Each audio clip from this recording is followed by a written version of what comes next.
Lekin bugun biz mana G'iyosmorovga keldik, Toshkent tumani. Mana yo'l yuzi ko'rib turibsizlar, katta yo'ldan bir 7-8 metr kirganda mana shu 16 sotuv joyimizda 12 ta xonasini tashkil topgan. Shu joyimizdan savdoga qo'yamiz. Xoliseli yurib turgan joy, bog'cha, xoliseli kafe qilib qo'ysangiz bo'ladi, choyxona qilib qo'ysangiz bo'ladi. Bu ikkita do'kon ham bunga tegishli. O'zini parkovkaga joylari bor.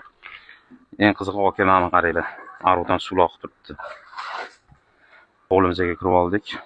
Bu yerda 12 ta xona hisobladik. Katta xonalar. Xoliseli kafe, xoliseli yurib turgan bog'cha, shu holatlarni qilsangiz ham bo'ladi. Arendatorlar bilan sotiladi. Xoliseli bo'lib turib, kottedj qurib olsangiz ham bo'ladi.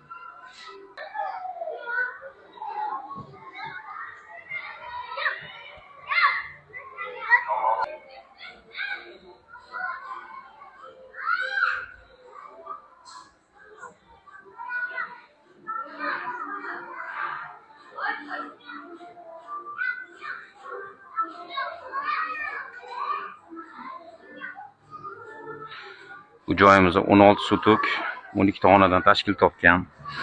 Bu joyimizdan sutigini 15.000 AQSh dollaridan davomimiz, ya'ni tepasiga baratga qilgan joyi bor. Kelinglar, xoliseli kottedj, xoliseli shu toshda kafe qursangiz bo'ladi. Yo bog'cha holatda yana ishlatsanglar bo'ladi. Baraka qiladigan joy, ulgurib qolinglar.